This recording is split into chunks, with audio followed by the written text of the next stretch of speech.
In the end, Roman decided to call Caroline on his own. He called her and asked her for the date, to which she readily agreed. After she hung up, she was ecstatic. She felt Roman had taken a step closer towards her by asking her out on a date. She liked Roman as more than just a friend, but she couldn't have shown that to him in case he would feel pressured, but now that he had called, she felt happy. She even visited the Spencer house again, but Roman was not there, so she spent some time with Victoria and George and came back. A few days later, Caroline had an urge to see Roman.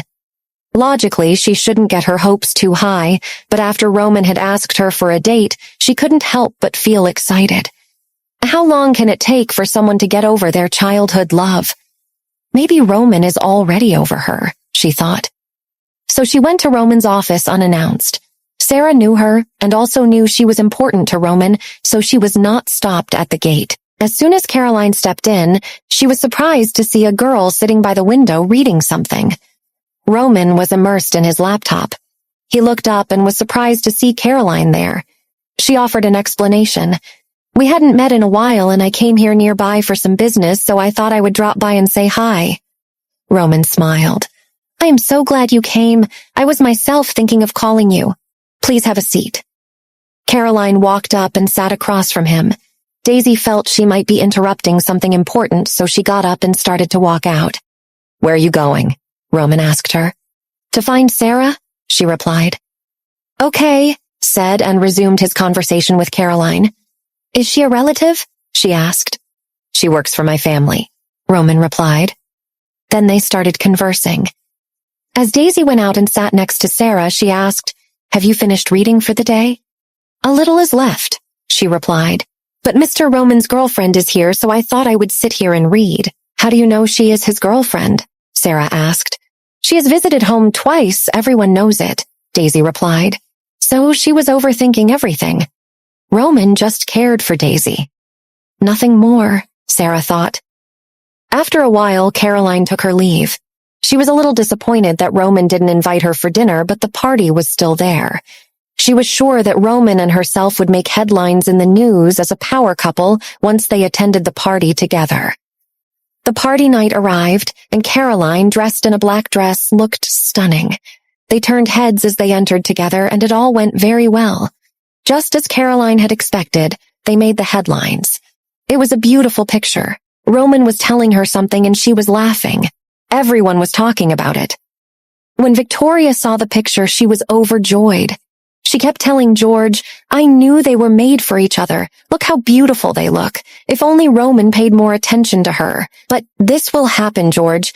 You just wait." George kept smiling and nodding.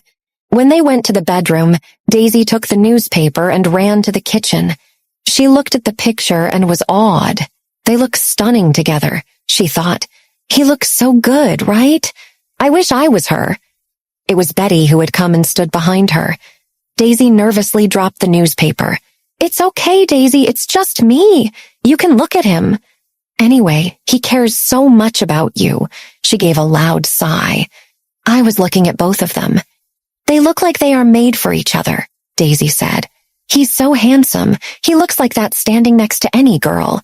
You are getting so awed because you are seeing him with someone for the first time."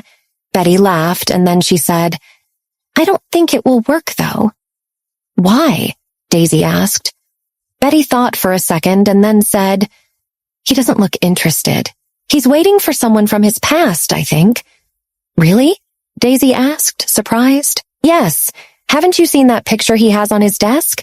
It's of some girl he used to love. You should have seen it. You go to his room so often," Betty said. Daisy smiled a bit embarrassedly. "I have seen it. Not closely, though. I thought it was Miss Caroline." Betty laughed. "Yeah, they look alike." Just then, Nancy called Betty for some work, and she left. Daisy stood there for long, thinking about Caroline and the picture. That night, Daisy couldn't sleep. She kept turning in her bed, feeling guilty about coming in between Caroline and Roman. Roman gave her all his time when he should be with Caroline. He is finding it difficult to get over his childhood love, and Caroline is the best person to help him do that. If only Daisy stopped acting like a baby and taken care of herself. Then Roman wouldn't have to teach her and feed her, and he could give his time and attention to Caroline. She thought, I will take better care of myself from now on. I will come back after college myself and not go to his office. I will come back home and stay away from him as much as possible so he can be with Caroline. With that thought, she fell asleep. The next day, Matt waited at the college gate for a long time, but Daisy didn't come out. Daisy had gone out on her own to go home and gotten herself lost. The only time she had traveled alone was when she came to the Spencer estate. That too, her aunt had gotten her a train ticket.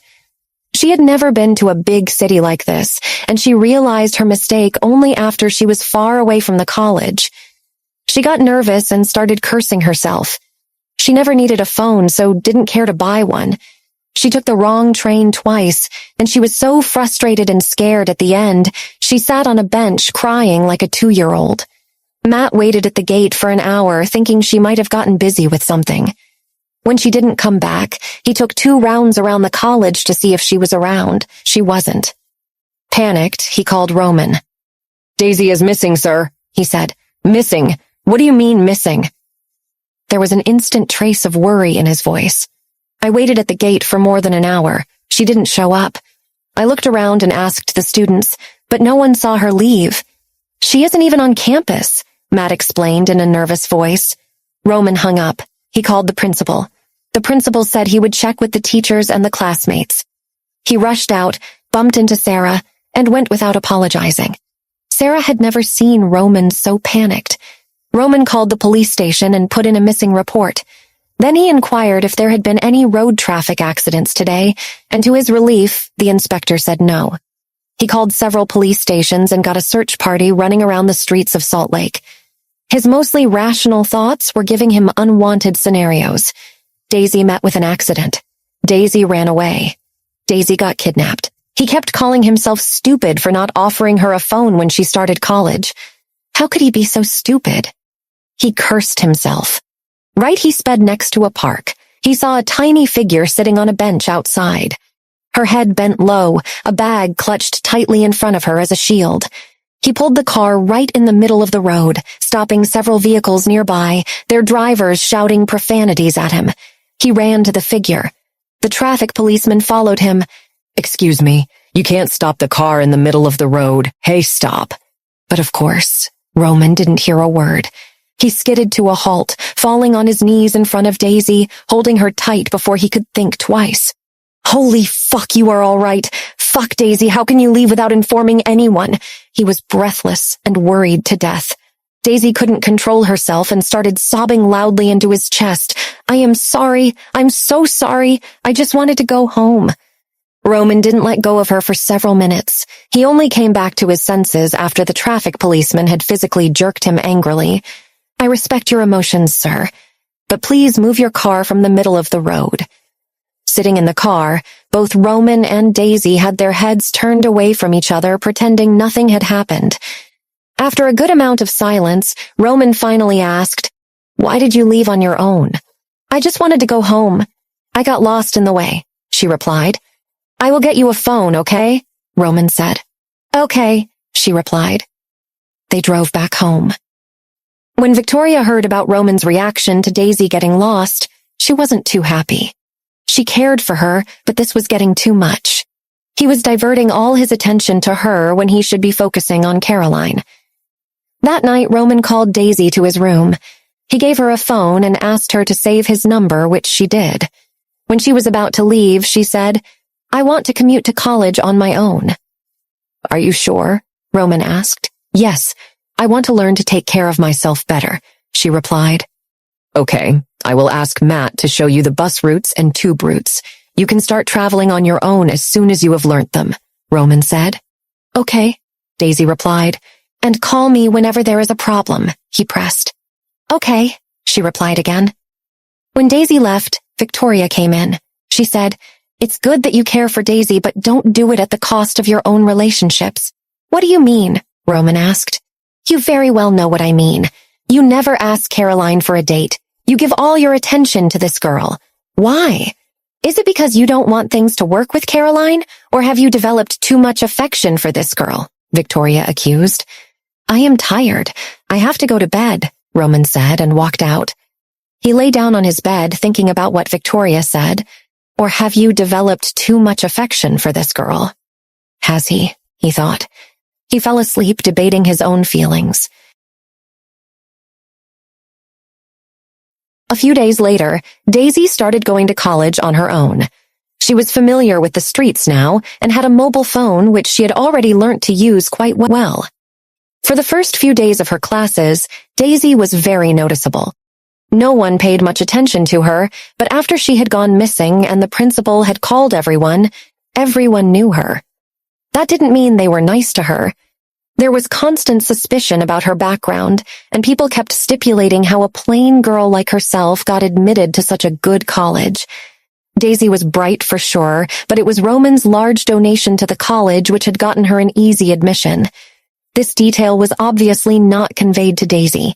Emily and her two best friends, Mia and Lila, had made Daisy their new target. They came and sat next to her. They introduced themselves again and smiled at her. She smiled back. Emily smiled sweetly and asked Daisy if she could fill her cup of coffee. Sure, Daisy said and went to get coffee for Emily. Once she was back, Mia smiled at her and asked if she could get her coffee. Daisy smiled and nodded. When she was back a second time, Lila smiled at her and asked her to get coffee. Daisy smiled and got her coffee too. The others wanted to bully her and annoy her, but seeing that she was utterly unaffected, they didn't get the satisfaction. Daisy, on the other hand, was a very patient person. She believed if she treated people nicely first, they would start treating her nicely. At the end of class, Emily offered Daisy to become a part of their friend group, to which Daisy agreed with a smile. Emily had a plan. It was their group's turn to clean the college this week, and seeing that Daisy didn't get impatient with work easily, she thought she could use her for a few days. So that evening, the four of them started cleaning the classrooms. The three of them quickly made excuses and escaped. Daisy was left with all the work which she went on doing until late evening. When Roman reached home, it was already dark. His car was securely parked beneath a tree as a gentle breeze swept by. In the twilight, Roman gazed up at the towering sycamore tree, and for the first time, he found the falling leaves somewhat monotonous. Why didn't it ache the way it usually did when he looked at the tree? He thought. He stared at it for a few minutes, and then went into the house. Victoria's face lit up with joy at his return, and she remarked, "Dinner is about to be served. You came back just in time." Roman grinned and replied, "I let John handle that tedious gathering." As they sat at the table eating, Victoria remarked, "I've already arranged for Caroline to come tomorrow, so try to come back earlier. It would be best if you could pick her up after work." George playfully remarked to his son, "Yes, Roman, let John handle the office work. You please take courtship seriously." Victoria glanced at her husband. "Stop making fun of me." "Mom," Roman replied, "don't be too hasty. Caroline and I still have a long way to go." Victoria sounded unhappy. "You will see her tomorrow, okay, Mother?" Roman sighed and got up from the dining table. As he was about to enter his room, he saw Daisy. He called her and asked, "Did you come late today?" "I was doing some work in college," she said. Then with a smile, she said, "I made friends today." "You did?" Roman asked. "Tell me more." Daisy eagerly described how she had lunch with Emily and her friends, then shared how she had stayed back at college to help Emily, whose hand was hurting. As she spoke, Roman noticed that despite Daisy's apparent happiness about making friends, she had been used by them. It seemed that others were taking advantage of her kindness. However, Roman chose not to point this out. He wanted her to learn the ways of the world on her own. Though she had faced numerous hardships in her life, her heart remained sincere and pure. He believed that allowing her to experience and understand the complexities of the world on her own, rather than lecturing her, would be more beneficial in the long run. After listening to her, he retired to bed. The next evening, Roman went to pick Caroline up at her office. As they descended the stairs, they attracted envious glances from people all around. Roman opened the car door for her, and both of them got into the car and sped off. It was rush hour, and there was a lot of traffic. Caroline and Roman were sitting in the car, stuck in traffic. Caroline sighed. "It's so frustrating to be stuck in this traffic every day." Roman nodded. "I know it can be quite annoying, but there's not much we can do about it." Caroline glanced at him. "You always seem so composed, even in these situations." Roman smiled. "I've learned to stay calm over the years. You yourself are very patient." Caroline chuckled. "I don't know. Maybe." As they continued driving, Roman saw Caroline glancing at the people outside who were looking at them. Victoria was overjoyed to see them. She invited Caroline inside. "I am so glad you came, Caroline, dear." "I am so glad to see you too," Caroline said, walking in. Roman accompanied them. He wasn't particularly displeased with this encounter, but he had been going through too much of a roller coaster of emotions to be fully pleased. They sat at the dinner table and Daisy brought coffee for them. She wasn't unhappy to see them laugh together, but she wasn't very comfortable either. As she started pouring coffee, Roman lifted his gaze and it met hers. At the moment that her gaze was transfixed on him, she ended up pouring coffee on Caroline's hand. "Oh my God!" Caroline stood up with a gasp. "I'm so sorry, I am sorry," Daisy apologized as tears built up in her eyes. Betty rushed to get tissues. Roman dabbed tissues all over her dress and helped her. Victoria wasn't pleased with Daisy at all. She shot her a glare and asked her to go inside. Daisy left the room. After Caroline had left, Victoria called her. "What do you think you were doing?" she asked. "I didn't mean to," Daisy stammered. "Sure you didn't mean to," she retorted in a sarcastic tone. When Daisy didn't say anything, she continued. "Roman already gives a lot of his time and attention to you, the one that he should be spending on Caroline. Do you understand what it might cost him? It might snatch away his one chance at a good marriage." Victoria continued staring at her.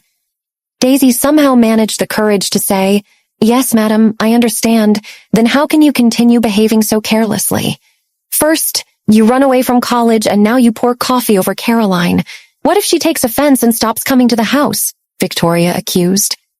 "I am sorry, madam. I am so sorry. I will take care in the future," Daisy said in a weak voice. "I understand you have injured yourself for the family, and I am very grateful for that, but I can't let you come in between my son's happiness. Take care in the future." "You can go now," Victoria dismissed her. Daisy had never felt so bad ever. She ran out into the yard and sat under the sycamore tree. She kept blaming herself. "You are a stupid girl. You don't deserve kindness. You only deserved your father's beating. Mr. Roman is so kind to you and you are trying to ruin his life. What do you think you are doing? Playing the victim card?" She went on snubbing herself and crying. She didn't know how long she sat there when she felt a gentle hand over her shoulder. She turned to look, and Roman was standing there. Her first instinct was to get up and run away. She mentally ordered herself, "Daisy, get up and move. You ask for his attention and sympathy again." But when Roman quietly placed himself beside her, she had no strength to move. When he very slowly leaned a bit closer to her, she didn't have the strength to oppose. "Were you crying?" he asked. "No, why would I cry?" she croaked. Roman gave a light laugh. "Hear your own voice. I didn't mean to pour coffee over her. I swear I just got distracted," she sobbed. Roman couldn't accuse her since he was very well aware of what had distracted her. "I know, I trust you. Just don't cry." Daisy cried some more as a result of his kindness. Every time she sobbed, it sent fresh arrows through his heart. He didn't know why. "Daisy," he put an arm around her. "Stop crying. I said it's okay." Roman liked to lie to himself. He had only put his arm around her because it comforted her. In truth, it comforted him way more than it comforted her. It made him feel better knowing that she was safe and with him. He absolutely avoided coming face to face with any of this. Daisy, who should have gotten up and gone, stayed leaning onto him like a baby, and he kept cradling her for a very long time, long after she had stopped crying. The next morning, Daisy went to sweep the yard. She looked at her burnt hand. She had also spilled some of the hot coffee in her own hand, but had hidden it for fear of causing any more chaos. Roman had noticed it and put on ointment. She couldn't stop thinking about him. Not after yesterday. She kept glancing at his window as she swept. He must be asleep yet. He was awake late last night, thanks to her. When she glanced up one last time before going inside, he was there. She felt a very strange feeling in the pit of her stomach, something she hadn't felt before. Before she could begin to think about it, Victoria's words from yesterday echoed in her ears, and she hastily went inside. She knew Victoria was a good human being. She had just said a few harsh words to her in a moment of impatience. Daisy understood that her concern for her son was rightly placed. Whatever had happened yesterday, Daisy was in a very good mood today. She didn't know why? Was it because she smelled like Roman? She thought for a second before quickly brushing that thought aside.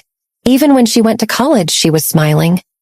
Emily and the others asked her why she was so happy, to which she replied, "I don't know. Just like that, I guess." Daisy had also begun to gradually realize that Emily and her friends were using her.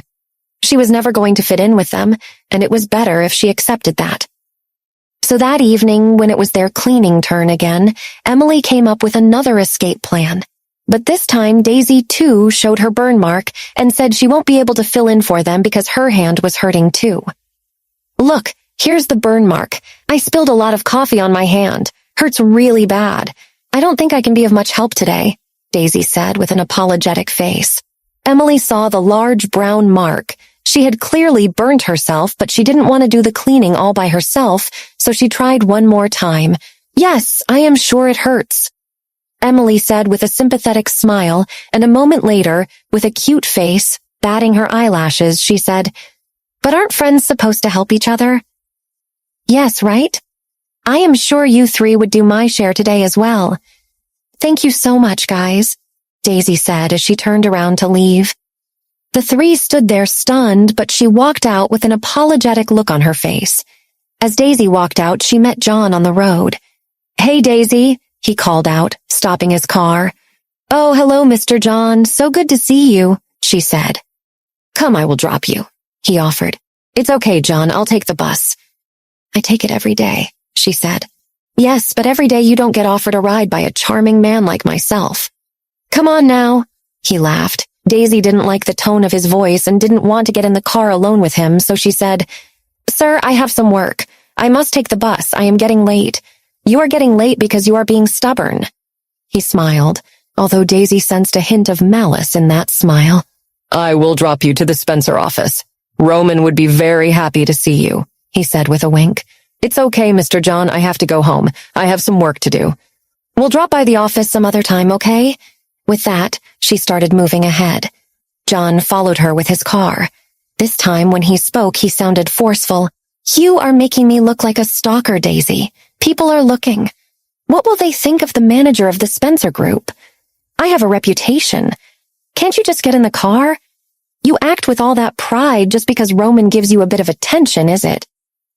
That hurt her very much.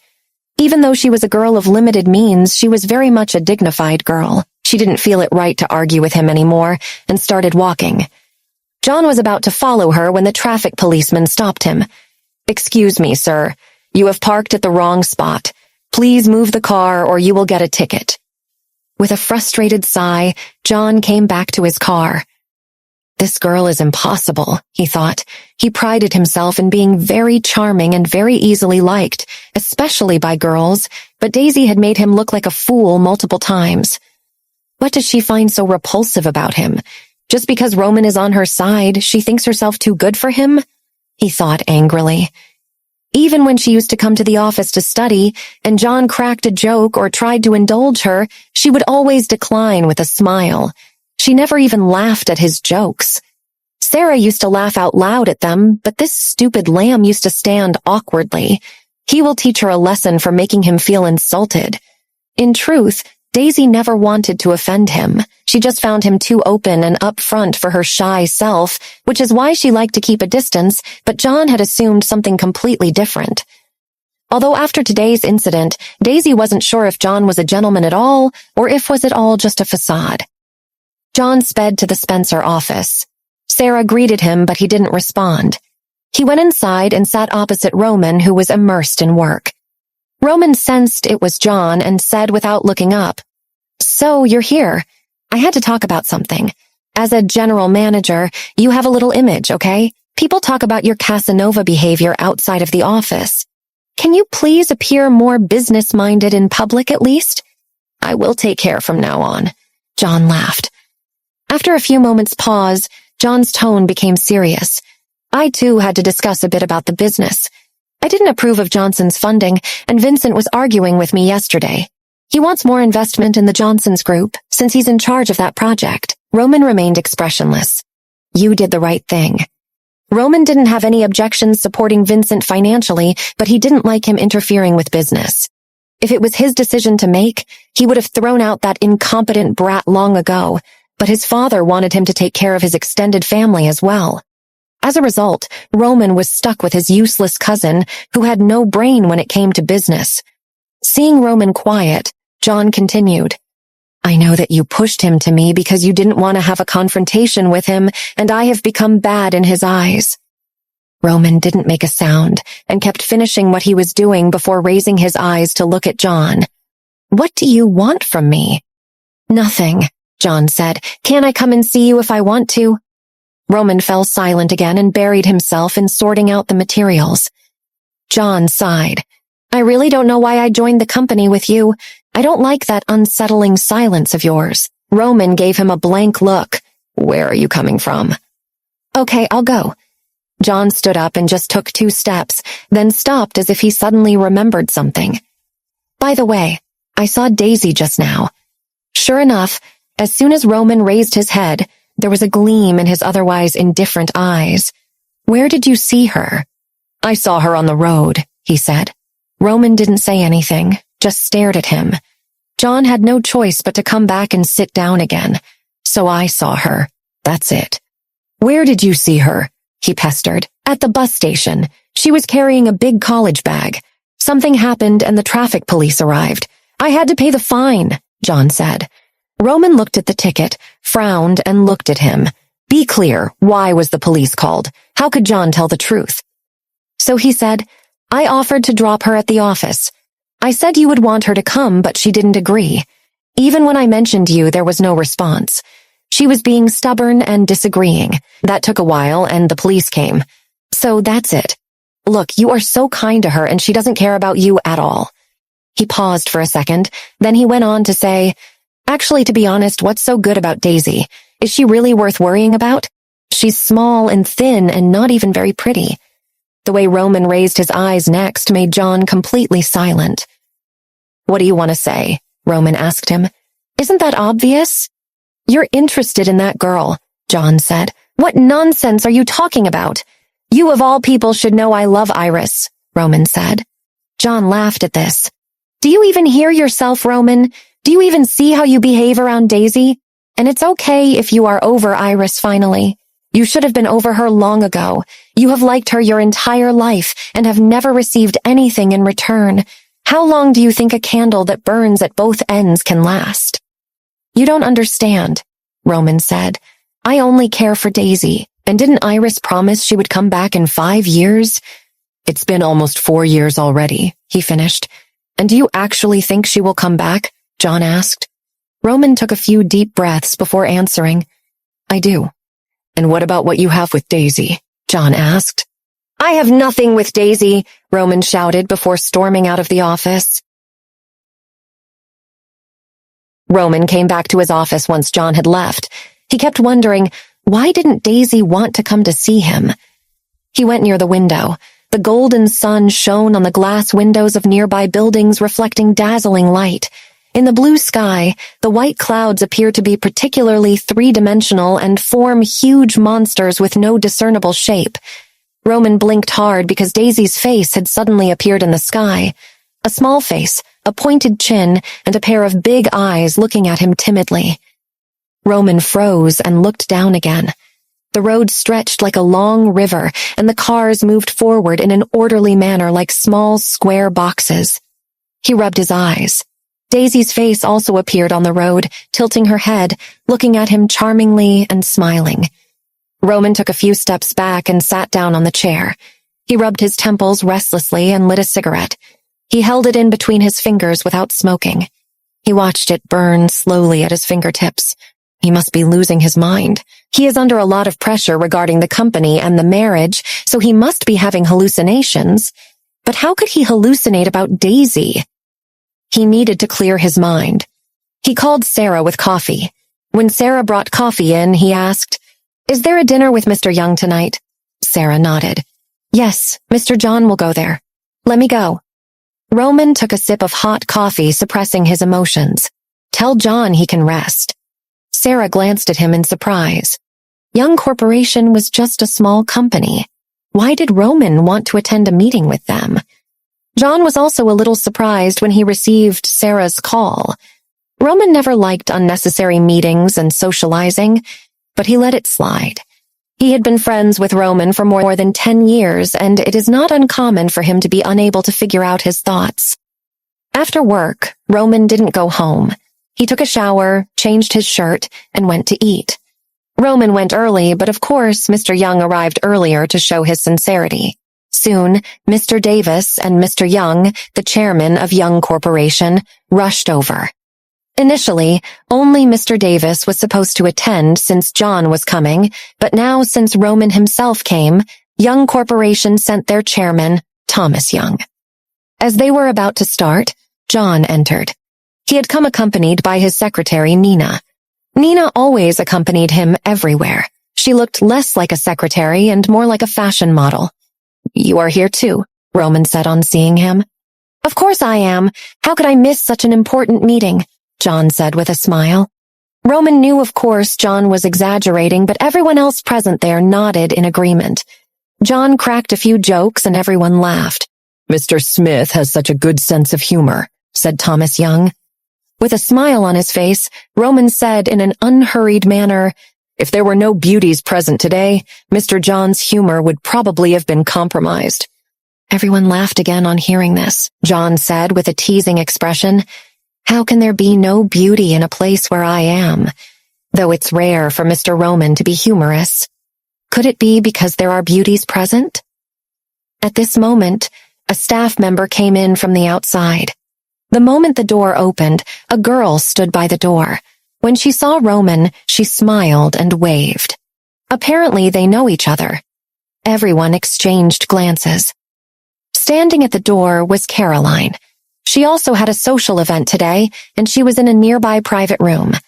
When the door opened, she ended up seeing Roman. John quickly got up to invite her, but she declined politely. "No, thank you. I was just passing by and happened to see Roman." Come on, it's fate when we meet," John requested her so much she couldn't deny. As soon as she sat at the table, John stretched out his hand and introduced himself. "Hello, I'm John, miss. I am the manager of Spencer's Group.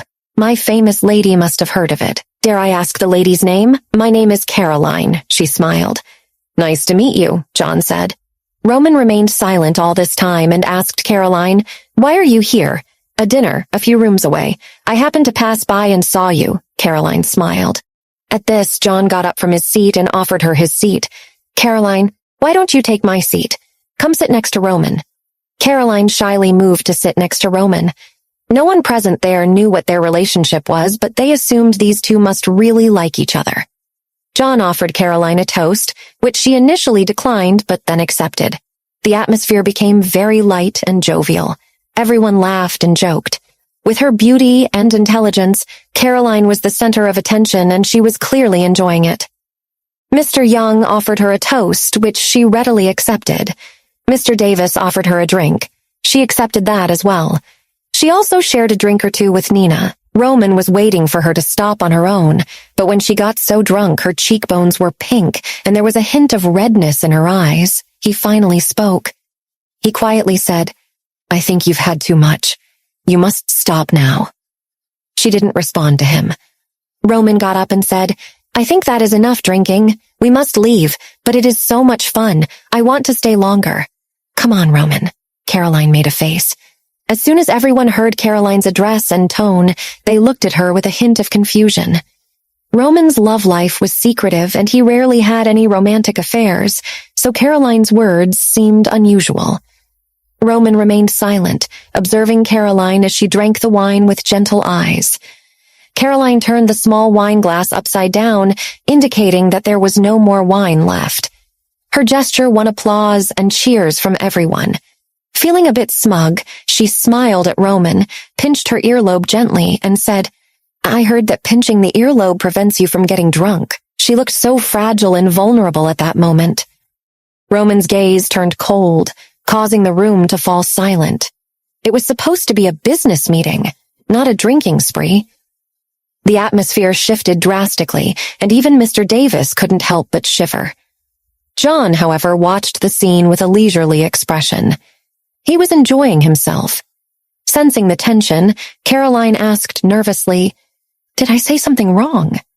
Roman remained silent, his eyes carrying both coldness and question. After what felt like an eternity, Roman's face returned to normal and a faint smile graced his lips. He stood up, guiding Caroline. Let's go. You've had enough to drink. I'll take you home. Enjoying the attention, Caroline looked at him in a daze, allowing him to help her up and lead her outside. The room fell into an eerie silence as everyone watched them leave. Mr. Young, who was about to follow them, was stopped by John. He was unsure whether Roman's departure was related to their overly friendly behavior. Mr. Smith, did we offend Mr. Roman? Asked Mr. Young. It's all right, John reassured, raising his glass for a toast. Then he said, Let's enjoy ourselves. Mr. Young, Mr. Davis, a toast to our success. Meanwhile, outside, Roman asked Caroline, Are you okay? Caroline grinned mischievously. I am having fun sneaking away with you like this. We are not sneaking away, he said. Whatever. She shrugged. Roman sighed, and when she happily linked her arm with his, he couldn't help but feel a sense of familiarity. She resembled someone from his past, someone he loved a lot, still loves.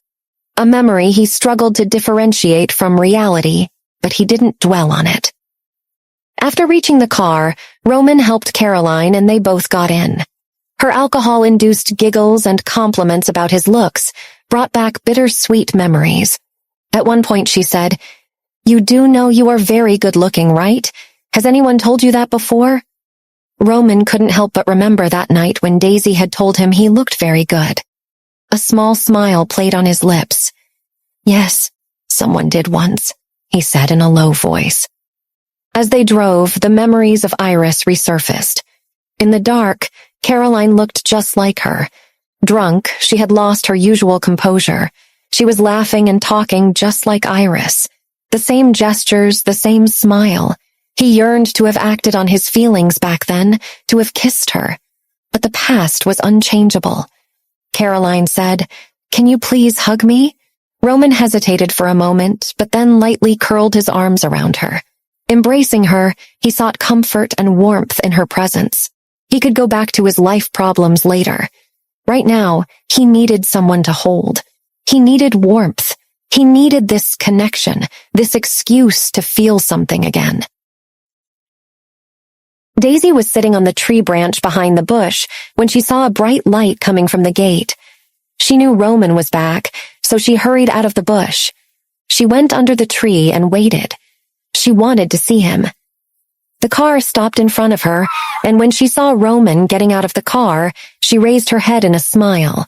She thought Roman would smile back or at least acknowledge her. Roman came out, and without looking at her, he walked straight into the house. Daisy blinked. Why is he ignoring me? Did he not see me? Did I do something wrong? She was confused. Her eyes were filled with tears, and she went back to sit on the tree branch. She couldn't explain his behavior. Didn't he hug her just 2 nights ago? Maybe he has finally realized the point Victoria was trying to make for so long. He must give his time and attention to Caroline and not someone unworthy like herself, she thought, sobbing. She sat there, resting her chin in her palms, looking down at her feet. They were right. She is a nuisance. She is annoying wherever she goes. And now even the Roman can see her for how pathetic she is. She went on hating herself. She looked up at the sculpture again. Under the watery moonlight, the lady was serene and quiet. She looked at it for a very long time, and her depressed mood recovered a little. Standing at the window, Roman was also staring at the sculpture in front of the yard. His mind seemed to be even more confused. Ever since John had said those words to him, his heart has been in chaos. Of course, John was talking nonsense. How could he be interested in Daisy? She's just there, and he helped her a few times, but she deserved that help. And she's brave and hardworking and beautiful. He cut himself in the middle. What nonsense are you talking about? He snubbed himself. He rushed back to his table and picked up the frame containing Iris's photograph. You love her, okay, he said to himself.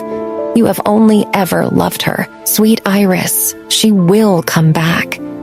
He tried to feel content, but this constant ache in his heart that had taken its place for the past couple of days refused to go away.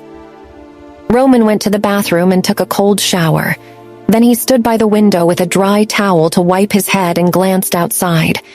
Behind the bushes on the branch, he could see a tiny figure sitting. Her head was hung low in her palms. A rush of concern washed over him. That's Daisy. Why is she sitting alone by herself?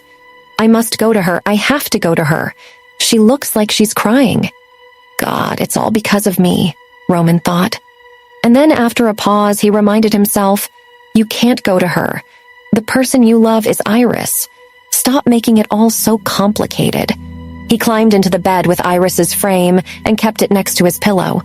He tried sleeping but kept tossing and turning. That night, he slept very restlessly and had a strange dream. Many faces floated around him. All of them were women, including Caroline, Sarah, friends, family, partners in business, and Iris. Every face was surprisingly clear. Only one face was blurry. He stretched out his hand to hold that face and to see clearly. But every time he almost reached it, the other faces rushed over to stop him. He tried his best to pull them away and tried getting close to the blurred face again, but he still couldn't see it. It slowly started drifting away. Seeing that face drifting away, he felt restless, as if there was something important that he was missing. He woke up in the middle of the night and wiped the sweat from his forehead. He went to the bathroom to take a shower, and when he returned to the room, he saw Iris's photo frame had fallen on the floor. He rushed to pick it up and saw the crystal photo frame was covered with a small crack. He had a bad premonition. He reassured himself that he was worrying unnecessarily. He put the photo frame on the bedside table, leaned on the bed, and lit a cigarette. Smoke curled up in the air. After a while, he went to bed. The next day, in the evening, Daisy was sweeping the yard when she suddenly saw a white car driving in from the gate. She recognized it was the car of Roman's girlfriend, Caroline. She hurried to the side to let the car pass by. Then she continued to sweep the yard. She saw someone walking towards her, and when she looked up, it was Caroline. Caroline looked at her with a faint smile. "Your name is Daisy, right?" she asked. Daisy nodded, inexplicably flustered, holding the broom. Caroline said again, "I saw you in Roman's office."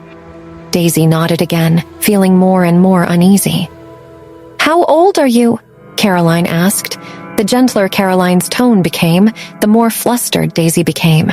She didn't understand why Caroline wanted to talk to her at all. She bit her lip and said softly, "I'm 19. That's great." Caroline said and asked again, "Where is your hometown?" "It's near Logan," she said. She remembered scalding Caroline last time and quickly apologized. "Miss Caroline, I'm sorry.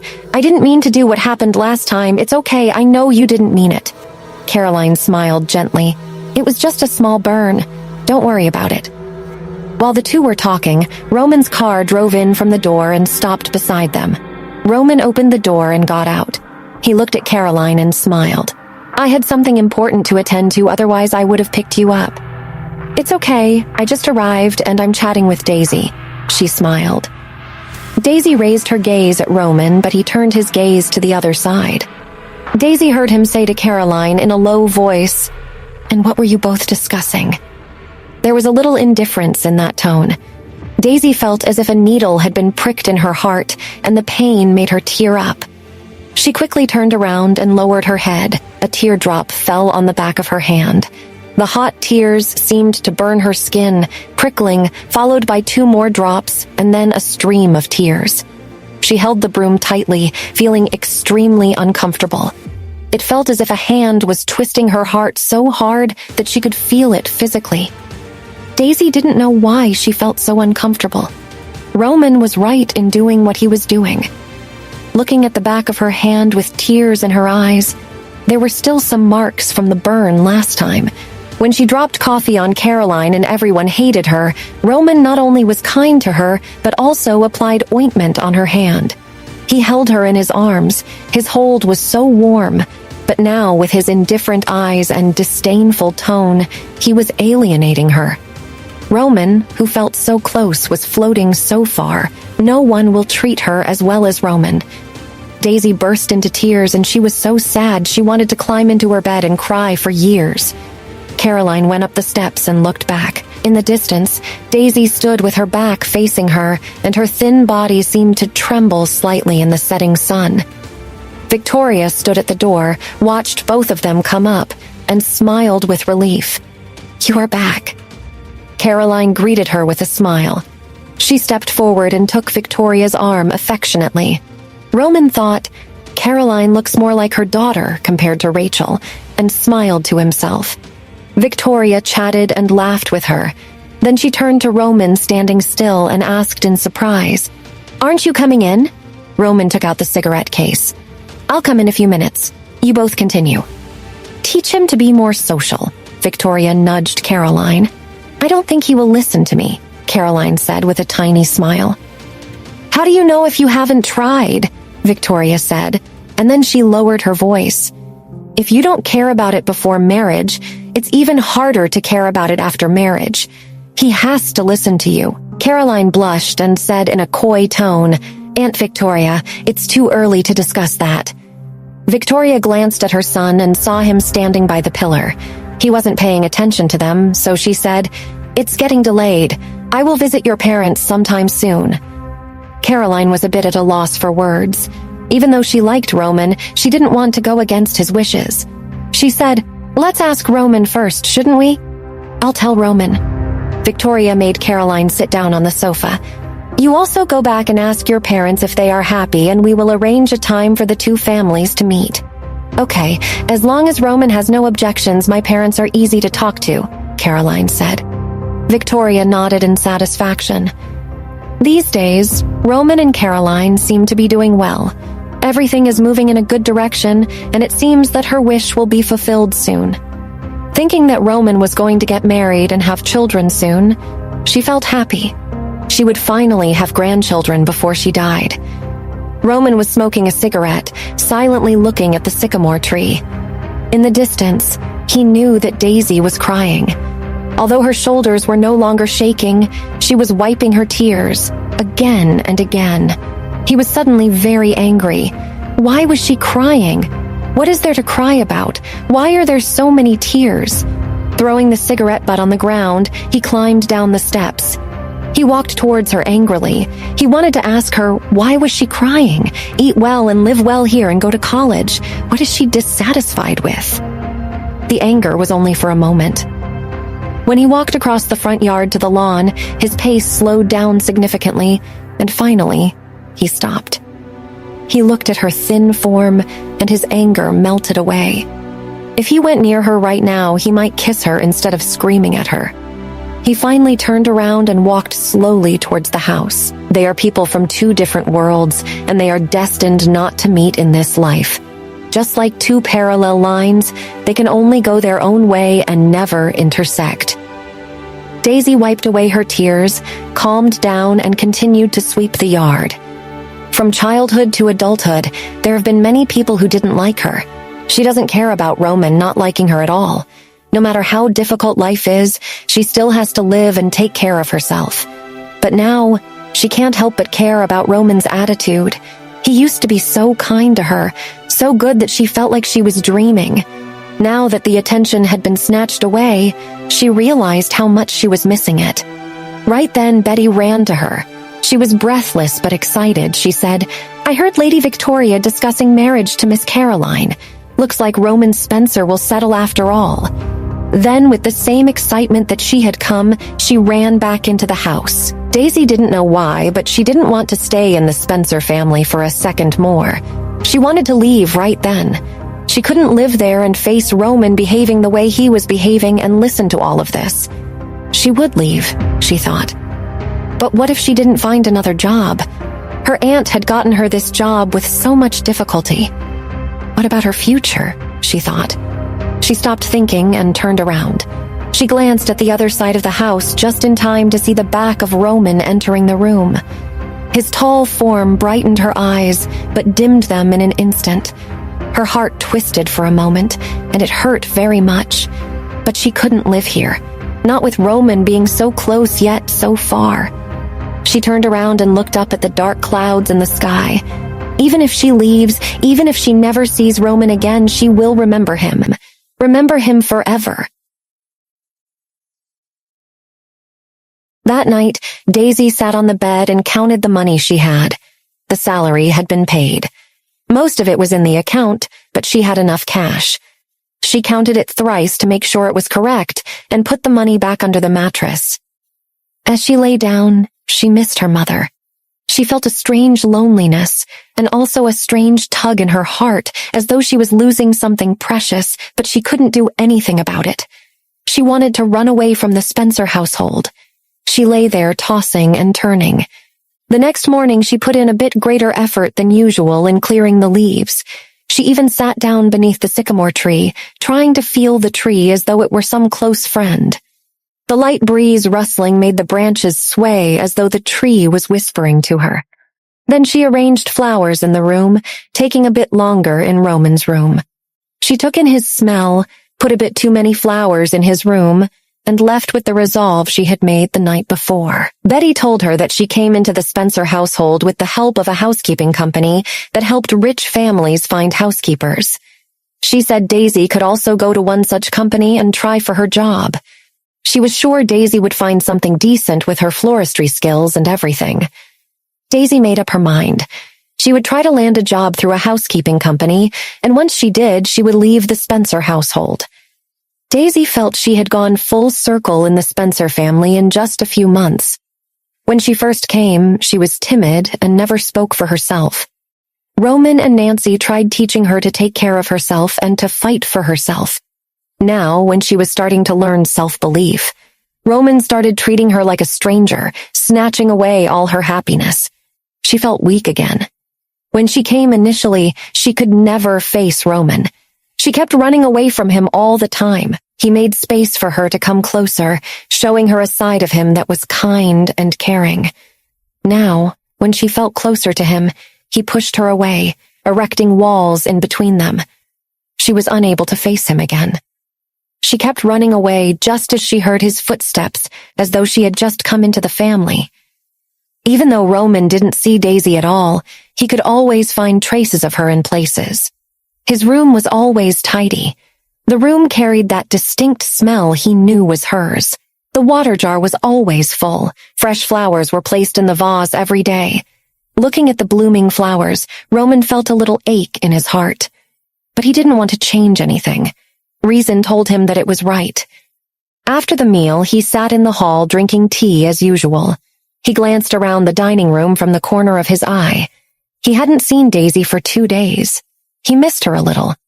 He didn't want to talk to her, sure, but he couldn't go on without even seeing her. He put down his teacup, stood up, and was about to go upstairs when he heard Victoria say to George, "Daisy hasn't come yet. Should we call? I wonder if she's settled." Roman's mind buzzed and he sat down. "Mom, what are you talking about? What's wrong with Daisy?" "Oh, I forgot to tell you. Daisy resigned. She said she wanted to go out to see the world. I don't know why she would do that. Our family was paying her so well. I don't know what this girl thinks." Roman stared blankly at his mother's constantly moving mouth. His mind was buzzing. He didn't listen to a word of the rest. After a while, he asked, She resigned? What about college? That's what she said, Victoria sighed. She told me to tell you she was sorry for disappointing you and said that she would return the tuition fee to you when she made money. Where did she go? When did she leave? Yesterday, and didn't say where she was going. Just apologized and said she would come back with the money once she was settled down. Victoria was a bit confused about Roman's sudden change in expression. Why are you so tense? We will find another florist. It's not like she's the only one. Irresponsible. Leaving things halfway, Roman stood up and walked out. Roman, where are you going? Victoria asked, but he had left. Victoria looked at her husband, perplexed. Don't you think he's a bit overreacting? George didn't make a sound. His eyes followed Roman, looking thoughtful. Roman didn't call Matt. He drove out by himself. At 8 o'clock, the city was buzzing with neon lights and people. Roman felt helpless. How could he find her? There are so many people in Salt Lake. Looking for someone without information is like looking for a needle in a haystack. He was scurrying about in the street aimlessly, and an indescribable fear gripped his heart. Will he lose her forever? Did she just disappear from his world? He parked the car on the side of the road, gasping for breath. He had thought of so many outcomes, but he never thought she would leave. Roman knew that he should calm down and think about how to find Daisy. But his mind was so messed up, with all kinds of thoughts and emotions piled up. Sadness, disappointment, heartache, and fear. He was completely confused. Finally, he took out his cell phone and called John. John was drinking with a group of girls at the bar. The noisy surroundings made it difficult for him to hear clearly, but Roman's voice sounded very strange. He excused himself and went out with his phone. John finally heard what he was saying and said, "Why are you panicking? It's just Daisy. How long have you even known her?" "Fuck, I should have acred better. How could I be an asshole to her?" Roman was desperately mumbling on the other side. Finding someone in Salt Lake is of course not an easy task. Fortunately, Spencer's had connections throughout the city. With their help, it should be easy to find someone. It was just that Daisy has no roots in Salt Lake, and besides Spencer's family, she doesn't have any acquaintances. They didn't even have a picture of her. At this minute, John was sitting in Roman's car, who was driving it mercilessly. Roman looked so unlike himself, John couldn't bring himself to look at him. Every time the phone rang, Roman would slam his foot on the brake. He would take the call and go back to driving recklessly. He couldn't let himself stop. As time passed, he was almost desperate. Daisy's face kept coming in front of his eyes. He regretted that he had neglected her. Roman honked his horn distractedly because the car in front was blocking his way. Several times he tried to overtake but failed. John tried to calm him. "Hey, take it easy. Don't worry. We are not in a hurry." As he sped, he knocked down the window of the car in front of him. He was speeding ahead, but the person from the other car started sounding profanities. He came out of the car and walked towards Roman angrily. Roman stepped out too, fuming. Before John could stop him, Roman punched the person. Several cars had come to a halt. John tried to stop Roman, but it was in vain. Few people recognized Roman Spencer and took out their cell phones to record video. John stopped them and then requested the other driver to take some money and leave. The driver accepted a stack of $100 bills, wiped the blood from his mouth, and left. Roman didn't care about anything. He walked slowly to the side of the street and sat down. He wasn't God, but he had always found ways of getting the things he wanted. Never had he ever felt so helpless. John moved the car to the side of the road and parked it. He walked over and sat next to him. "I know you are desperate, Roman, but if you keep fighting like this in the middle of roads, the matter will spread, you know. People know you. Please try to calm down." Right then, the phone rang and John picked it up without thought. "Hello, yes?" "Okay, yes, sure," he said, and then hung up. Then he looked at Roman, and for the first time his eyes carried a little hope. "They found her," John said. Roman rushed and got into the driver's seat. "If you are driving, I'm not going," John said. "You will take years to reach her," Roman retorted. "I won't come out now." Roman remained in the driver's seat and asked tonelessly, "Where did they find her?" When John didn't reply, he became impatient. Will you tell me, where is she? I will if you climb out and let me drive. Roman took a deep breath and climbed out of the driver's seat. He climbed into the passenger's seat. Thank you, John said as he got behind the wheel. Dave was sitting on a bench, blowing smoke rings. He was a well-known gangster in the city. Roman kept an acquaintance with him for days like these. When he heard Roman was looking for a girl, he got a bit excited. Usually, Dave didn't do any field work, but Roman had sounded so anxious over the phone that he himself had come down to look for the girl, and capable as he was, he had found her. Seeing John and Roman approaching, Dave waved his hand. Dave went up to greet them. Hello, Roman. Hello, John. Long time no see. Roman's face was cold. He shook Dave's hand and asked, Where is she? Dave pointed to a tent on the far side of the field. She's there doing dishes. If it's not the same person, don't lose your mind. It was the best I could do with that much information in such little time. Roman strode off. He walked into the tent. Just as the person inside was about to greet him, he realized that something was wrong. The tent was filled with people covered in tattoos and had angry looks on their faces. For a while, no one dared to block him and watched Roman pass through the tent to the back. The place beyond the canopy is very small, narrow enough to place a single large basin. The dirty dishes in the large basin were piled up like a mountain, and a thin figure was squatting on the ground and doing her best to wash the dishes. Mosquitoes were flying around and an unpleasant smell filled the air. Roman lost his voice and he stood there for a long time before speaking Daisy. Daisy turned around when she heard the sound of a very familiar voice. She was stunned for a moment and stood up slowly. She stayed transfixed in her place, Roman. Roman took 2 steps and was about to hug her, but Daisy twisted her body away and said in a thin voice, I am dirty. As if he hadn't heard it, Roman dragged her into his arms, hugging her tightly. He let out a relieved breath. It's so good. It's so good to hold her like this. He lowered his head, buried it in Daisy's neck, and took a deep breath. She still had that familiar smell that intoxicated him for a second, lingering faintly in his nostrils long after he had taken a whiff. Roman felt his heartbeat become even. Dave stood at the door, staring at the two of them hugging each other, dumbfounded. On the other hand, John had a calm face, and there was even a faint smile at the corner of his mouth. After a while, Dave finally coughed. His voice destroyed the peace, and Roman raised his head, shot his cold gaze over, and dragged Daisy out without saying a word. Dave felt that he must be dreaming. Did Mr. Roman really hug that girl just now? Wasn't he supposed to be with the rich one? What's her name? Yes, Caroline. Why does he look so lovesick around this one then? He looked at John, but John raised it in surrender and said, No comments. When they went out, Roman had already brought Daisy into the car. John looked at the car from a distance and said to Dave, It seems that you have to take me back. Roman doesn't need me anymore. But just as he finished speaking, Roman drove the car over to him and John muttered, He still has a conscience. Then Roman looked at him and said, John, ask Dave to drop you. It's getting late, so I'll take Daisy home. Then he turned to Dave and said, I owe you a favor, Dave. Ask John for whatever you want. John yelled, Oh, hello? Why should I pay the favor you owe? But before he could get a reply, Roman had driven away. Daisy felt that tonight was a dream. Her mother once told her a story about a beautiful fairy who was in trouble and was about to be captured by monsters when a hero descended from the sky riding a rainbow.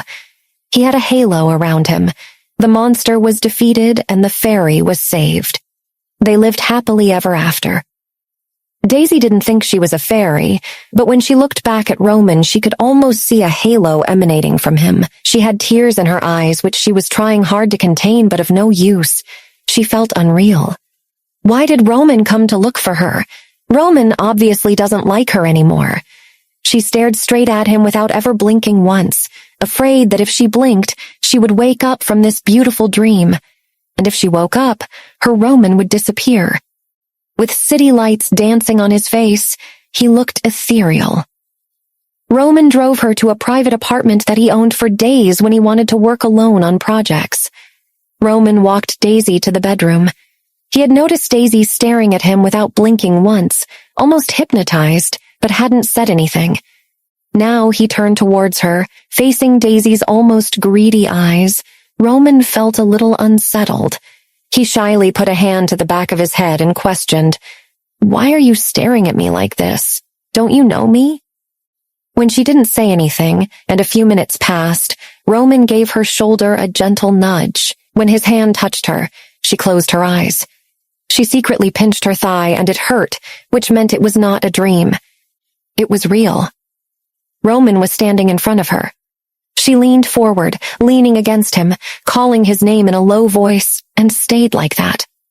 Roman didn't expect Daisy to do that. He was a bit startled at first, but then closed his arms around her. She felt abnormally warm. He brought his palm to her forehead. "You have a fever," he said. Roman helped her to the bed. He gave her a pill and pulled a blanket over her head.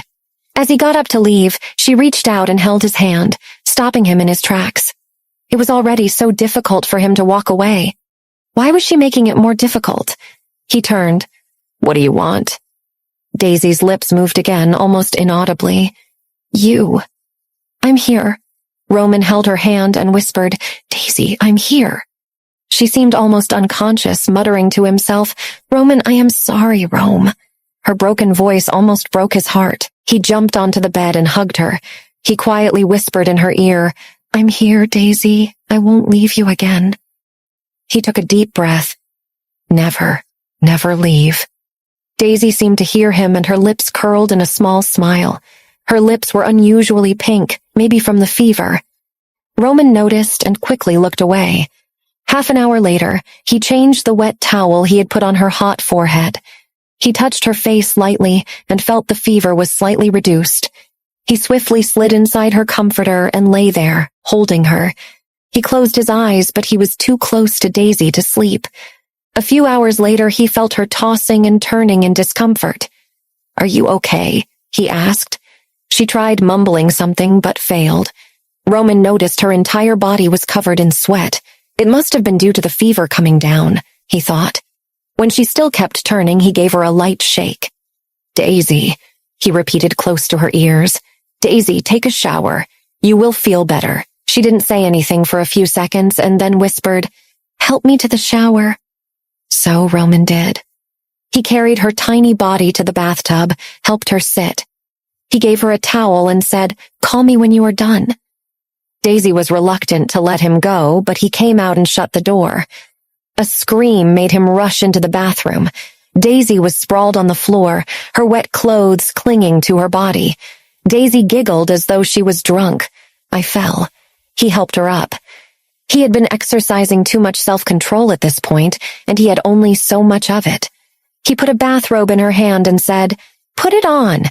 "How?" She made a puppy face. "Jesus Christ, Daisy," Roman sighed. "Help me, please." Roman half turned the other side, somehow helping her into the robe when she was making no effort to keep her unclothed body out of his touch. His heart had lost its rhythm, and his heavy breathing had no control. Still, he somehow helped her dress and helped her into the bed. He prided himself in being a gentleman, but if he stayed with her for a few more minutes, he might do something opposite of what a gentleman is supposed to do. He got up and said, "Daisy, you take a rest." Daisy flinched a little and pursed her lips as if mustering up great courage. Then she raised her head and looked into Roman's eyes. His eyes were like the sea under the starry sky, so deep and dark. Looking into them, she did feel like her usual self. She put her arms around Roman's neck. She moved closer, as if she wanted to see him clearly, but in the next second, she gently kissed Roman's lips. Roman was again stunned for a moment. She was kissing him clumsily. "Fuck it," he said to himself.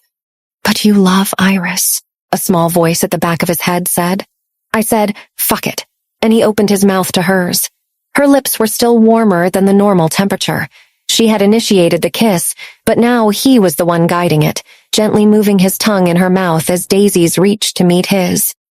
The moment that he finally let go, Roman realized he had endured the ache and the pining for a bit too long.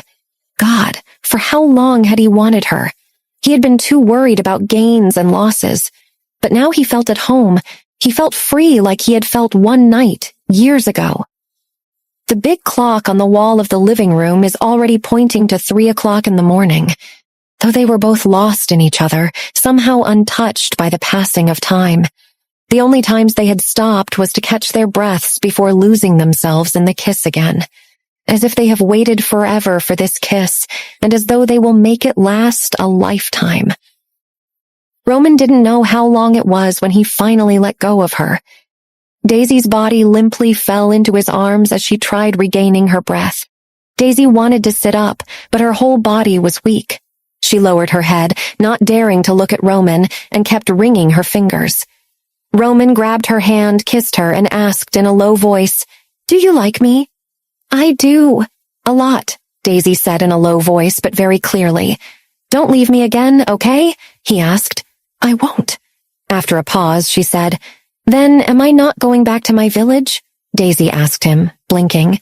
"Do you want to?" Roman said. "Do you miss home?" She didn't say anything, but the expression on her face said it.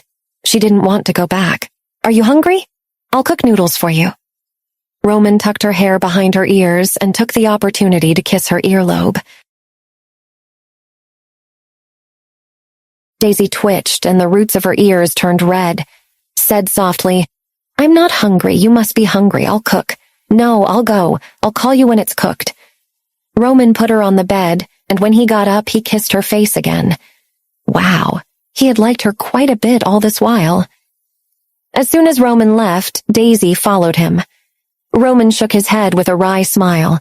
Daisy didn't do any kitchen work when he was in Spencer's house.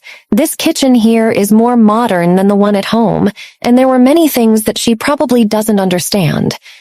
Roman taught her how to operate the drawers and everything.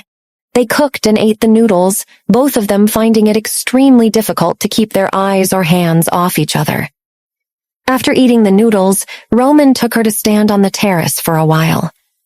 The early morning wind was a bit chilly.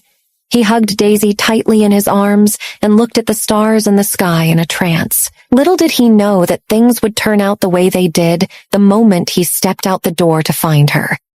Originally, he just wanted to find Daisy and let her stay in the Spencer family and continue to go to college. But the moment he saw her, he knew that John had been right. He had a heart for Daisy, very much. All the confusion, hesitation, and confusion in the past were thrown out of the sky. And the emotions that had been deliberately suppressed all the time came to surface overwhelmingly, drowning his rationality. He accepted to himself that he liked Daisy, a bit too much. No matter if they are people from one world or two worlds, he wants her and wants her to be with him. In this life, he doesn't want to be separated from her again. By the time they went to bed, it was almost dawn. The heavy curtains were drawn tightly, and the room was dark and quiet. They slept peacefully in each other's arms. After an unknown amount of time, Roman's cell phone rang, and Daisy gave an alarmed gasp. She turned over and was hugged back by two strong arms. Daisy rubbed her eyes and muttered, "Roman, your phone is ringing." Roman kept hugging her with one arm and took the phone with the other, putting it to his ear. "Hello?" The lazy and sleepy voice made Sarah on the other end of the phone tremble, who almost dropped the phone on the ground. She blinked and looked at the watch. It was 10 o'clock and the boss was still sleeping. "It's unusual, isn't it? Roman is never late for work, and even if something happens, he lets it be known in advance. What's the problem?" Sarah was a bit perplexed. Before she could decide what to say, Roman had already hung up the phone. Sarah looked at the phone in her hand. It took her a long time before she put the receiver back and sat down. There was something she was missing. What was it? Back then, when she passed 3 trials, cut 6 interviews, and finally got the position of chief secretary to the president, Roman talked to her in person. He had always sounded the same, composed and eager to talk work, but today, for the first time, Roman sounded like he didn't care, like he had something more important to take care of, more important than his work. What could it be? Roman didn't sound like he was alone. Could it be? She thought of another possibility, Iris. If there was any woman in this world who could sleep with her boss, it was Iris. There was a photo of her on the desk all the time. When she went in to deliver materials, she would occasionally see Roman staring at Iris's photo with an unexplainable longing. Is Iris back? A moment later, she thought of Caroline. She thought of striking similarities she shared with Iris. Recently, Roman and she have gotten very close. They often go back to Roman's house for dinner together. A few days ago, Nina gossiped with her, telling her that Roman took Caroline to dinner with the Young Corporation. Roman had gotten close to Caroline. Could it be that Caroline is sleeping with him at the moment? She sat there and continued to form complex connections in her head. Now she thought of Daisy, that thin little girl. Roman treated her differently, but she ran away, right? Although she had heard John tease Roman about missing her on multiple occasions, John had, for no particular reason, explained to Sarah that missing a person and missing a person's body are two different things. Of course, Sarah knew that it was two different things. In fact, she also missed Daisy. She was quiet, well-behaved, and obedient. She often refilled water and made coffee for her. Sarah was wandering wildly when the door opened and John came in. CEO back yet? Sarah shook her head. John let out a scoff and turned to leave. Mr. Smith, please wait, Sarah called out behind him. John stopped and turned to look at her. What's the matter? Where is the Mr. Roman? Will he come to the company today? John shrugged and said, I have no idea. Sure enough, John knew about it. She could see in his expression. Sarah held him back and asked, despite his reluctance, Mr. Smith, just tell me I have something urgent to do with Roman. Then call his number. No, why are you asking me? Sarah was a bit agitated. I called, but he was sleeping, still in bed. Wow, I guess this is what happens if you practice celibacy for too long. John laughed. What do you mean? Sarah asked. Mr. John, you mean since Roman has been alone for more than 10 years, so now he is going to explode? With whom? Why are you gossiping more than Nina now? Don't inquire about Roman's affairs. Get on with your work. Do you understand? John said, and walked away. Sarah stood there, more confused than before. Sure enough, there is a woman. Who is it? Sarah was no longer in the mood for work. She just wanted to know. Roman hung up the phone, took a nap for a while, and then lazily opened his eyes. Daisy was curled up against him, her face half covered with hair. Roman brushed her hair off her face, revealing a small face. He kept looking at her, the bridge of her nose, her lips, and her eyes. He was back to his senses now, and he was happy with what he did. Although his family is wealthy, his parents are kind, and his sister is loving, and he had many friends, but he was still lonely. The position of the Spencer Group's CEO puts him at a high place. People can see him from afar, but can't really get close. He always keeps a distance from people habitually and doesn't like others to pry into his heart. He didn't feel alone right now. This tiny girl was in his arms. When Daisy opened her eyes widened as though Roman was some ghost.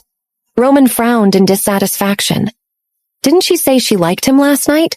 Why did she make that face now? Daisy couldn't get away even if she wanted to. Roman's arms were tightly around her. Last night was undoubtedly beautiful for Daisy. Her tiny brain couldn't process so much, so she chose not to think at all. Roman wanted her.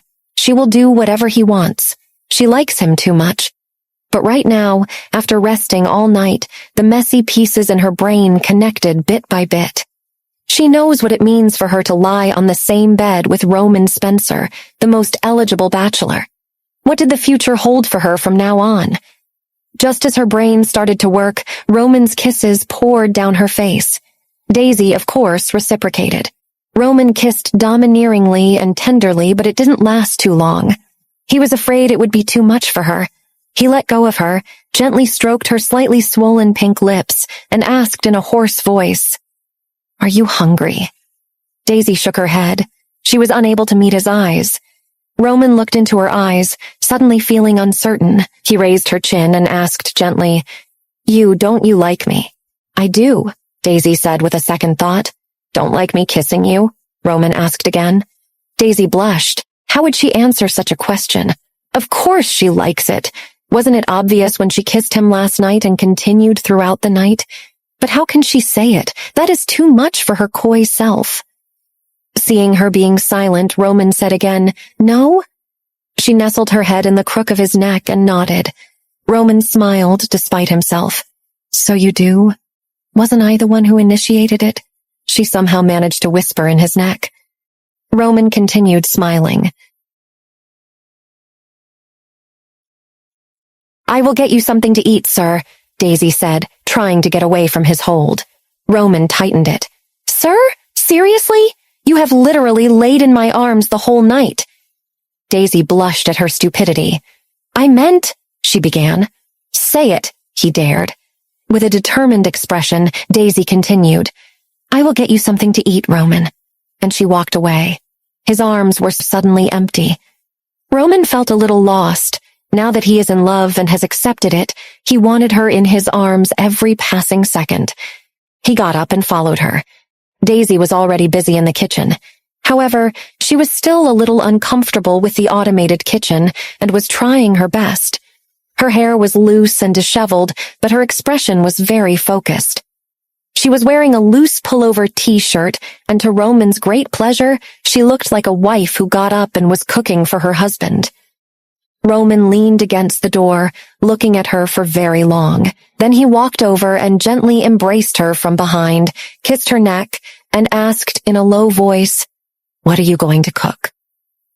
Daisy was a bit embarrassed to admit it, but she was not good in the kitchen. She never had enough ingredients to cook different meals. She had basically eaten a single meal her entire life. Seeing that she didn't speak, Roman asked again, "What's the matter?" Daisy lowered her head in embarrassment and said softly, "Roman, I'm not sure if the dishes I cook are going to be any good." "Then do you still want to do it?" Daisy hesitated. "I kind of want to make it for you." Roman smiled and patted her head. "I will love whatever you cook, silly. I'll go out and get fresh. You finish cooking," and he walked out. Seeing Roman go out, Daisy breathed a sigh of relief. She put the dish on the table and waited for Roman. After waiting for a while, she went to look for him. The food would not taste good if it was cold. Roman was shaving his face in the bathroom. When he heard her knock on the door, he answered, "Come in." Daisy gently pushed open the door, poked her head, and looked in. Seeing Roman's bare upper body, she immediately retracted her head in shyness. Roman wiped his face with a towel and went outside the door. Unable to control himself, he closed her in his arms. Daisy still didn't dare to open her eyes even though she was in his arms. Roman threatened her, "If you don't open them, I'm going to kiss you." Daisy shivered and slowly opened her eyes, only to see Roman standing in front of the mirror with his arms around her. In the mirror, she blushed and was pressed tightly against Roman's chest. Daisy squinted and looked at Roman in the mirror. Then she stretched one hand, feeling the muscles on Roman's arms. "You are so strong. Do you like it?" Roman looked at her narrowly and smiled.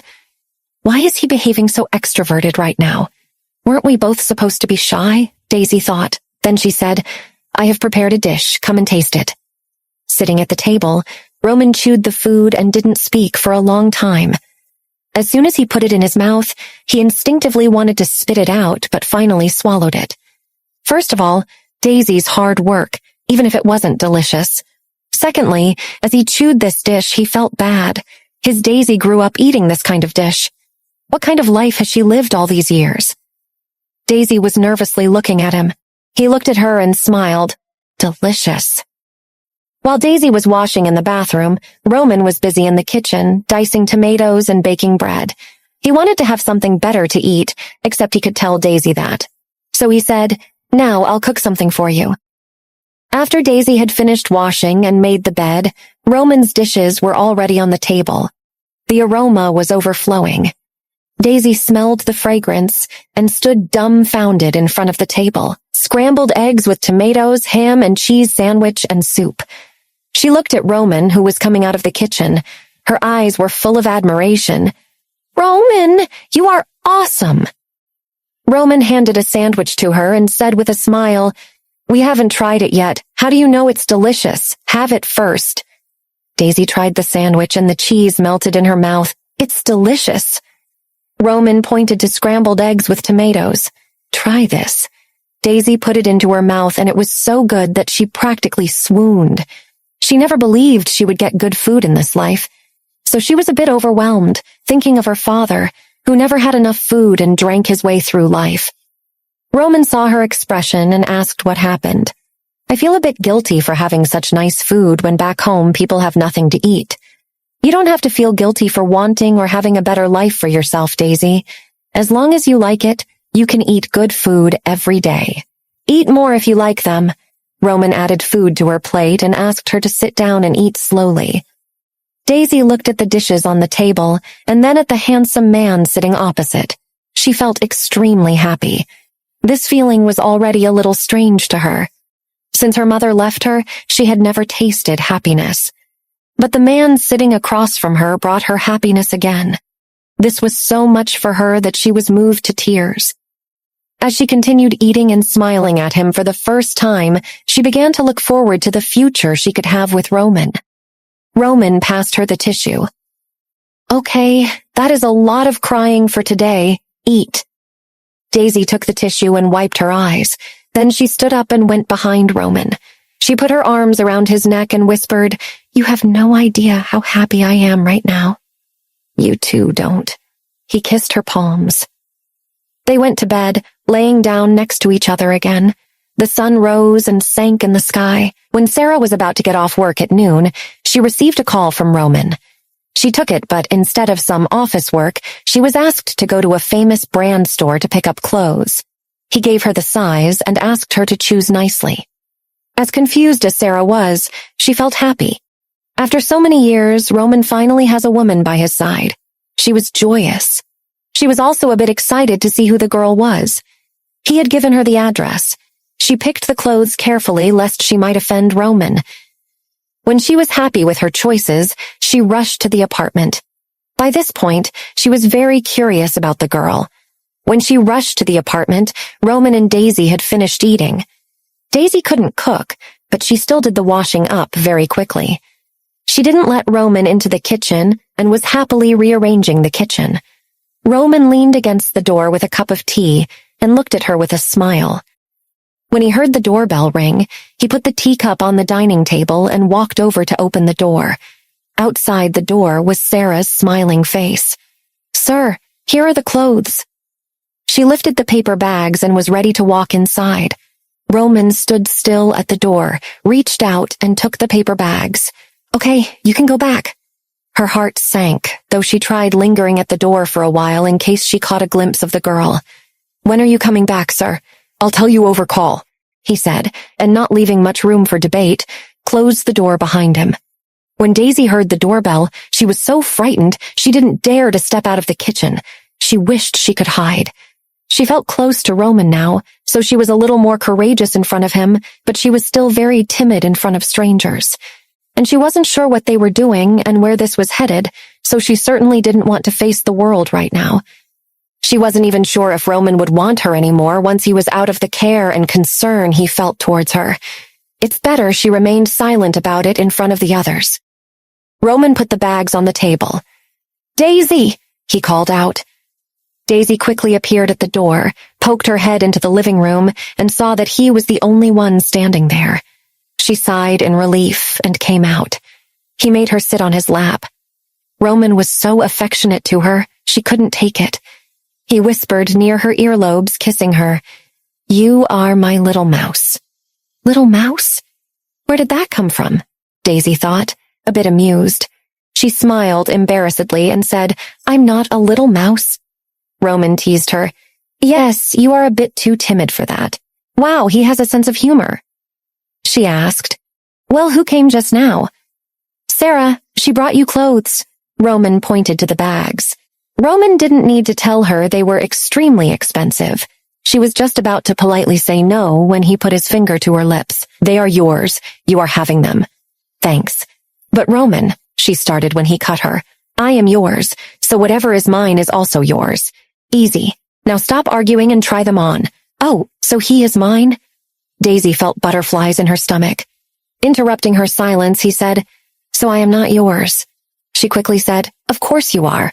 Then come on, try these on. She shyly got up from his lap and went to the bedroom with the bags.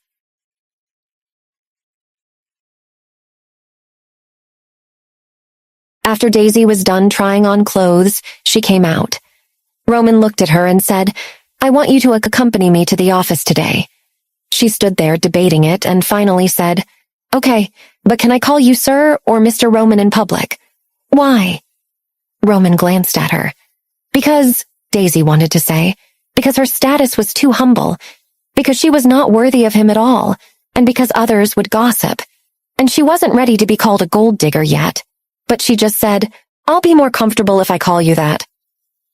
Roman didn't understand why she was hesitating to be with him in public. Didn't she trust him? Did she think he would leave her? Even he had a world to face, a family to answer to. If he was ready to do all of that, why not her? Seeing that he was silent, Daisy called out again, Roman? He took a deep breath. Whatever you are comfortable with. She quickly said to better his mood, When no one's around, I'll still call you Roman. He smiled at this. When it was time to go, Roman drove the car into the underground garage and took her up the VIP elevator. When they entered the office, Sarah was the only one who saw her. She stood up and greeted them. As usual, Roman gave a nod and walked into the office. Daisy stayed a bit to properly greet her. Sarah couldn't restrain the excitement and pulled Daisy affectionately to have a conversation. After a while, Daisy went inside. John came to visit Roman later that day. Roman had gone out for some work. When Daisy saw him, she didn't know how to face him. Was he aware of what had transpired between herself and Roman? John smiled at her. Something in his smile said he knew. He greeted her with a wink. Hi, Daisy, long time no see. Daisy gave a smile.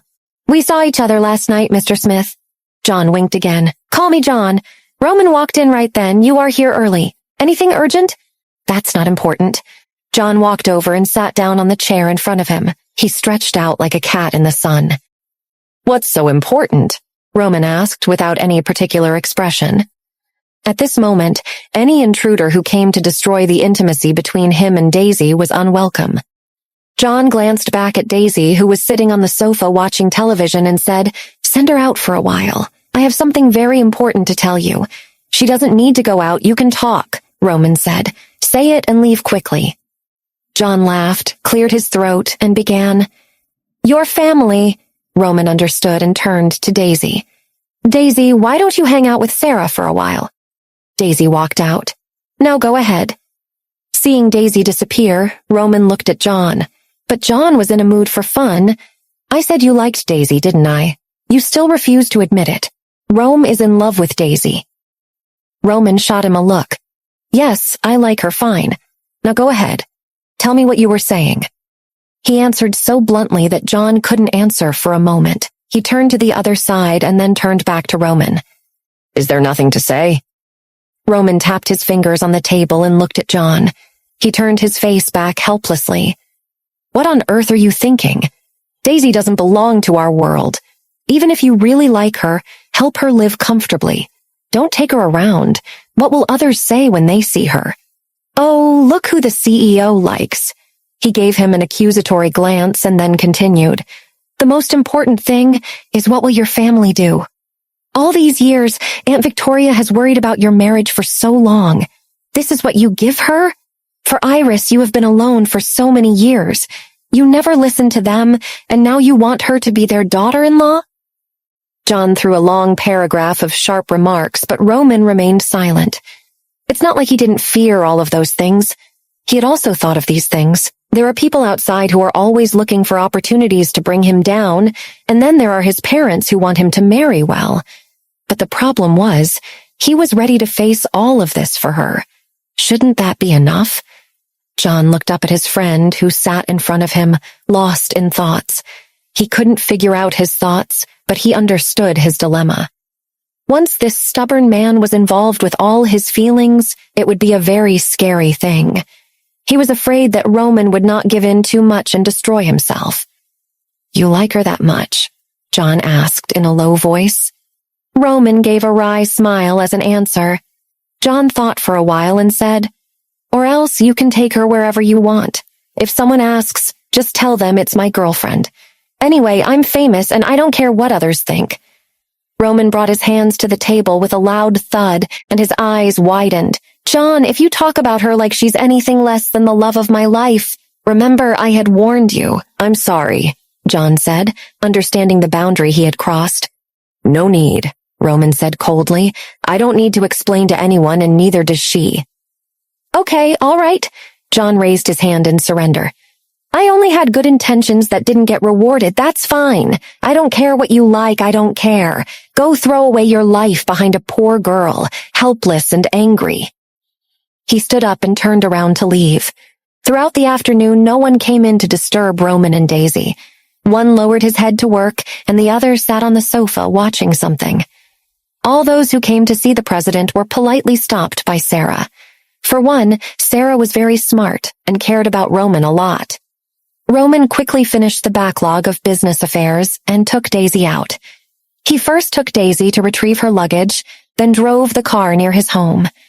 Daisy sat in the car while he went inside. He went to his house but didn't mention Daisy to his parents. He made some excuses about important business deals and overtime in the office. George didn't argue as usual. His son was old enough to do things properly, and he had nothing to worry about. Initially, he was suspicious, but then said a few words to let him take care of himself. Roman was often outdoors, so it wasn't anything new. Andrew watched his car drive out of the big iron gate. He also saw Daisy. He shook his head and remembered the tiny girl when she first arrived. He had his suspicions, but he preferred to be quiet about them. Roman and Daisy drove to his apartment. She sat with him at the table eating nachos as he sipped wine and read something on his tablet. "Do you like reading a lot?" Daisy asked. "I have never really paid attention to if I like it. I just have always done a lot of it, you know." "It's either numbers or words," he smiled. "I also like reading. At least that's what I think, but I haven't read that many books." "Which ones have you read?" She became excited at this. "So, someone gave my dad a copy of Jane Eyre for his pigs, and I used to read it. I have read it at least 50 times or more. And the other one was a journal I found lying in the trash, and it was an 8-year-old's diary, and it was hilarious." She laughed, thinking about it. He regarded her for a few seconds before saying, "You should go back to college." She chirped again. "Should I? I wanted to ask you that so badly, but then I thought what with so much going on, so I let it slide. Education is important, Daisy. It's good you want to go back." And before she would have decided against it, the words slipped. "When I left the Spencer family, I was the saddest about missing college." When Roman raised an eyebrow, she realized, after missing you, of course. College came next. Roman laughed. He liked it when Daisy let go of her timid guard and acted a bit talkative. He wished she did it more often. "So I can start from tomorrow?" "Of course you can. I will have you mat dropped for the first few days, and then you can start going on your own." She smiled and then bopped his nose. "I like you so much," she smiled. Was Roman dreaming? Why was she acting so cute? He could cry at how adorable she was being, but he didn't, of course. Then out of nowhere, she asked, pointing at the wine glass, "Can I have a sip? I've never tasted alcohol before." "Okay, have a sip." He slid her the glass. She took a sip and made a face which told him she hated it, but when Roman asked, "How is it?" she smiled. "Great." When they were both tired, they snuggled into the bed and Roman held her. As his drunk self drifted off to sleep, he thought of a lot of things. How long could he continue living with Daisy in this apartment? Was Iris long lost now, or will she come back? What would his family say? He had the questions, but he was too drunk and too tired to find answers, so he did what he thought would calm him. He held her tighter, for in that moment he had his world, something worth fighting for.